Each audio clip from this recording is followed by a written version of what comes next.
Hello, everybody. Howdy. Do you know how hard it is to know stuff going on behind the scenes and not being able to say anything? Oh my goodness. Well, it's like when you hear YouTubers in the ex-Jehovah's Witness community say stuff like, there are YouTubers out there that don't want Watchtower gone because, they're busy making money.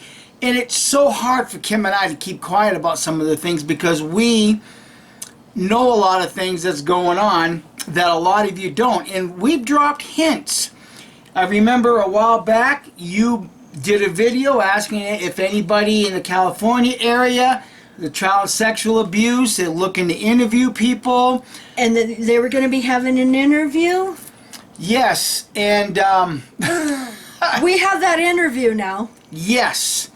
And a few other things, and Zalkin was interviewed also, and we'll play that in just a few minutes.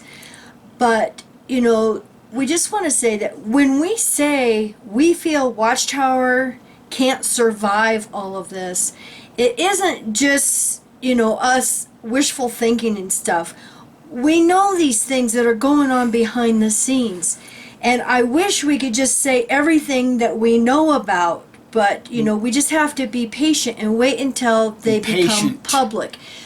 But as they become public, we can release it and talk about it then. Yes, because what a lot of your friends don't realize that more than just being a ranter and a loudmouth on YouTube about Watchtower and or some of the research that I do about the Bible, Kim and I have people that are non-Jehovah's Witnesses using some of our information and getting it to high government officials.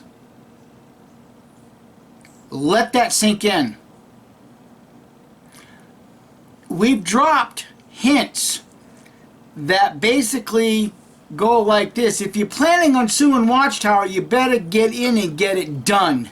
Instead of wasting your time fighting with everybody, get in and get this stuff done, and, yes, we feel bad for the Jehovah's Witnesses inside, but there's nothing you can do to stop it. It's like a rolling snowball down the hill. Yes, so listen very carefully to this interview because there are things in here that Kim and I have known about. How defiant the organization has been in all of this. And remember what I said a while back, it's all imploding and the final battleground is going to be here in the United States of America. This corporation is dying. They're selling off their assets. Maybe not so much to pay all of the court fees and fines, but maybe they're going to, file some sort of bankruptcy, to protect what remaining assets they may have. And we want to thank our spies that went to the Phoenix Convention this past weekend because they're sending us information. Yes, because what the organization now is doing is they're encouraging everybody to make your checks out to the Christian Congregation of Jehovah's Witnesses. At Luke chapter 6, verse 38, Jesus instructed his listeners to practice giving. At our conventions, we have the opportunity to give financial support to the kingdom work. Jehovah greatly values all such gifts made with a willing spirit. Contribution boxes and debit, credit card terminals are located throughout the facility. It would be appreciated if those who contribute by check would make their checks payable to Christian Congregation of Jehovah's Witnesses. Donations can also be made online via the jw.org website. Why are they doing that? Is it because the Watchtower Bible Tract Society is going to be going away? Is the Watchtower Bible Tract Society going to be filing some sort of bankruptcy or Chapter 11 and, cry for protection? Look, Meanie Teakle Parson. The handwriting is on the wall, friends. You've got to recognize that. And it's news reports like this that you should be listening with a keen ear. Now, I know a few days ago there was several links going around about Zalkin and his press, meeting, and apparently a reporter jumped the gun a little bit. It wasn't supposed to be released until today. And so now that it's out there, the New York Times, I'm going to put all the links that I possibly can fit down below, because this is busting wide open. And this interview is from the KCRA News channel there in California. And I just want to say, I want to thank everybody, all of you abuse survivors who went and did this interview. You're so brave, to get on TV and do this, knowing that you were probably going to lose all of your friends and family. So thank you. Yes, so please don't be afraid to share this news report, even with your Jehovah's Witness family. Because if these victims are willing to do something like lose their families to get this information out, then maybe you might want to be copying their bravery. Because this organization is going to suffer something horrible in the very near future. Meanie Teakle Parsons. Meanie Teakle Parsons. Your God Jehovah is not protecting you. See, I did a video that hasn't been edited yet, but when you watch that video, pay close attention to a scripture that I'm using in Ezekiel that explains just how Jehovah felt about his nation Israel. And then take that scripture and apply it to the Watchtower Babel Crap Society. Yeah. Yep, exactly. So, anyway, here is the interview. And as more news is being released, we will try to get it all out there. And I know many of you have been sending me emails, and I appreciate it. But right now, with so much going on, I just haven't had a chance yet to read, all of them that say urgent. So anyway, you guys all have a great evening. Bye. Bye.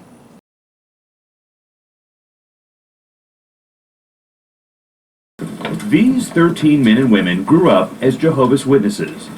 How many of you are telling your story for the first time on television? I feel honored to be in this room with all of these survivors. Now all adults and living in different cities, we brought them together in California for the largest television group interview of its kind. How many of you have thought about harming yourself? Oh my. None of us had to be. It could have been. I could have had a different life. So I was 6. Cameron Torres says he and his mom told the leadership of his congregation, men known as elders, about being sexually abused. And the elders didn't do anything. They said we would look into this. We'll take care of it. We'll leave it in God's hands. And it's been a quarter century, and they haven't done anything. This organization is a culture that doesn't protect our children. It's dangerous. It's very, very dangerous. We're silenced. Megan Lynn is a 5th-generation Jehovah's Witness who lives in California and spoke to us without her family's knowledge or approval. And then I hope to God they understand that I love them, and I'm not doing this because I hate them. I'm doing this because I love children and I want them to be safe, and this is the only way for them to be safe, for us to put ourselves in the front lines. Even if it costs you your family. Yes. More than 1 million followers of the religion hand out literature or have gone door to door trying to convince more people of an approaching apocalypse, and that in the resurrection, only true believers will be saved by Jehovah, their name for God. In a statement to the National Investigative Unit and in literature from May published online, the Jehovah's Witnesses call child abuse an especially repugnant, wicked deed, and say elders endeavor to comply with laws requiring allegations of child abuse be reported to authorities.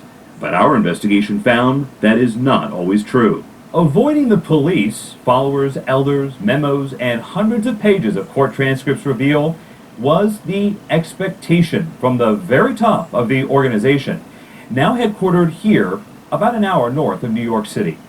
These internal letters and documents from headquarters dating back 30 years directed its 13,000 congregations across the country to handle abuse claims internally, to send copies of files to headquarters, not police, in special blue envelopes, and to destroy documents laying out past policy.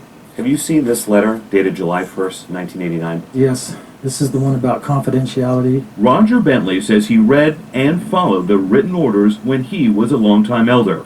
He now says he was blinded by the religion. By learning of child abuse, even an allegation and not reporting it, that is covering up child abuse. That's not a tough question. So if you had called the police, would it have been like going against God's word? Sure, yes. Yes.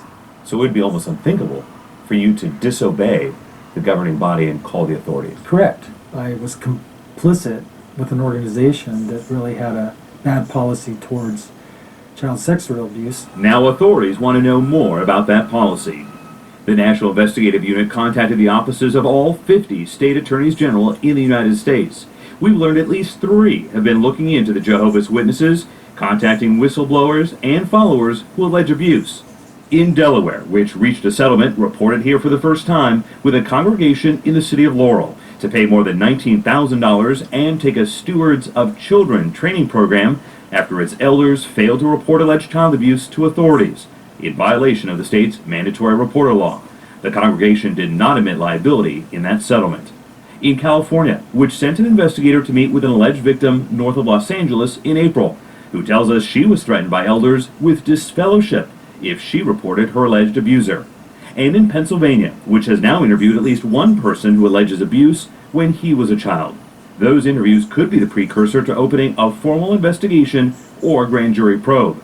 According to documents we've obtained, a Pennsylvania Attorney General Senior Supervisory Special Agent looking into some of the allegations is Gary Talent, the same child predator section investigator who helped lead the state's blockbuster probe into the Catholic Church that last year revealed 301 priests accused of abusing 1,000 children.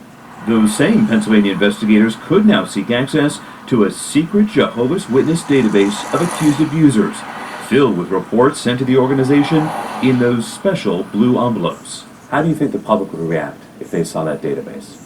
Erwin Zalkin is an attorney in San Diego. It's disturbing. In what way? There are a lot of children that are being affected very, very badly. You mean molested, Yeah. abused? Yeah. You seem a little emotional about it. Yeah, it's hard to know what's in that and not be able to talk about it. Zalkin can't talk about it because of a California judge's ruling shielding the records from public view, for now. Zalkin's firm, which has also represented Catholic abuse victims, got a decade's worth of documents after a years-long legal battle. But despite a court order, the Jehovah's Witnesses organization is still fighting, appealing to heavily redact the files. You're saying that the Jehovah's Witness organization has been more defiant than the Catholic Church? Yeah. So the Pope has complied, but the Jehovah's Witness Church has not. Right. Zalkin's team, which is believed to represent the largest number of alleged Jehovah's Witness abuse victims of any firm in the country, about 3 dozen, is now asking a judge to sanction the organization for the delays. Lawmakers aren't waiting. In California, a bill passed by the Senate would strip away clergy penitent privilege, requiring religious leaders of all faiths to report alleged child sex abuse. 12 states have such a requirement, leaving 38 states with less protection for victims. This exemption has caused a lot of abuse of children. We need to stop it. State Senator Jerry Hill is the bill's sponsor. What we want to do is protect children, and that's what this bill does. How many of you support this type of a bill? Everyone. For the 13 former Jehovah's Witnesses we interviewed, their pain has now become a warning. It makes me sick thinking of all the children that are still in there every single day. Because of the abuse here, I choose to make poor decisions in life. We need to protect our children. We have an obligation to our children. In Sacramento, California, I'm Chief National Investigative Correspondent Mark Albert. Who's 47? I'm sorry, I didn't mean to make you older than that. 47, who was sexually abused when he was 14 years old, that carried on for about 3 years. His parents were very close. His father was an elder to another family, and the perpetrator was a ministerial servant, which is equivalent to a deacon, more or less. And because of that close relationship, Michael Rust, this perpetrator, gained access to Michael Ewing, our client. And the Jehovah's Witnesses, so you know, they live in this sort of parallel universe. They believe that they live in what they call the truth. And the rest of us, we live in this outside world contaminated by Satan, and they find us to be what they refer to as bad association. So they don't really associate with the outside world other than what is necessary, of course, to go to work or go to school, but they are very insular and very close with each other, and they are taught since they're little children that they are to obey without question the elders and the leadership of their congregation, and certainly of the hierarchy of the organization. And you'll notice I keep calling it an organization. They do not call themselves a church. They do call themselves an organization. Go to jw.org. So Michael was molested by Mike Rust for 3 years. And at some point, when Michael was 21 years old, and he could no longer take the pain that caused him, the embarrassment, the shame that he was feeling, he disclosed that abuse. And the elders were advised of that. And they conducted their judicial committee, this tribunal that they conduct. And what was the result? Michael was disfellowshipped, which is the equivalent of being excommunicated. Why? Because at the age of 14, they considered that he had engaged in homosexual conduct and did no longer deserve to be a member of that religion or that organization. As was Michael Rust. They were both disfellowshipped. So Michael suffered punishment for what he experienced. Heather's family has a similar story. They were very close to Don Nicholson, who was an elder in her congregation in Wallaceburg, New York. And the two families became very close. Her father was an elder and happened to also be a police officer. They spent a tremendous amount of time together, the two families. Nicholson had 2 children, 2 little girls of his own. What they didn't know in about 1979 or so, when the abuse started, she was 78, when she was about 2 or 3 years old, what her family didn't know is what the elders of their congregation knew, and that is that Don Nicholson was a pedophile. He'd abused his own daughters and others. All told, we know of about 18 women, girls at the time, who've been abused by this guy. At some point, when about 1982, someone else also reported Nicholson, and Heather and her family reported Nicholson. And they converged on the family, elders, what they call circuit overseers, they go around and they do a circuit on behalf of the Watchtower and the organization, the hierarchy of the organization, and check on the different congregations. And they converged on the family and said, don't go to the police. Whatever you do, don't go to the police. Don't bring reproach upon Jehovah. God forbid. They didn't care about Heather. They didn't do anything. They disfellowshipped him. That means they excommunicated, but they didn't tell anyone in the congregation why. They never do.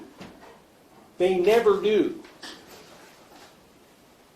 The secret remains within a select few elders and the governing entities of the Watchtower. They discouraged going to the police. Now, Heather's father was a police officer. He was very conflicted. What do I do?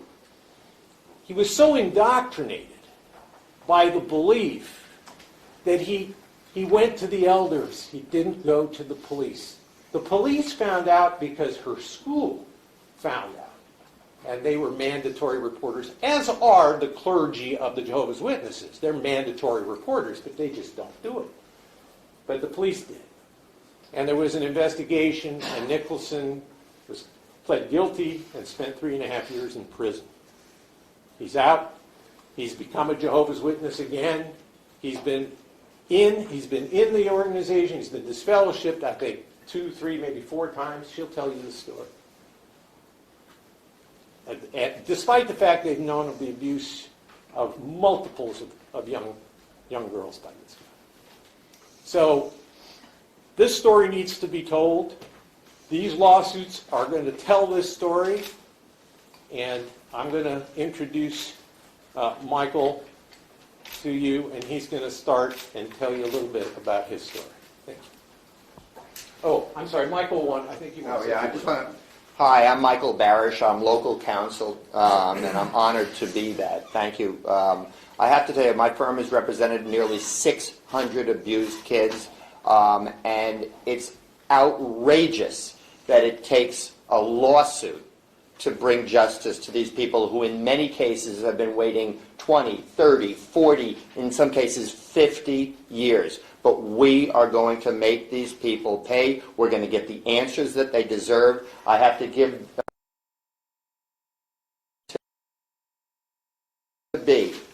to come and tell your story. We are not the story.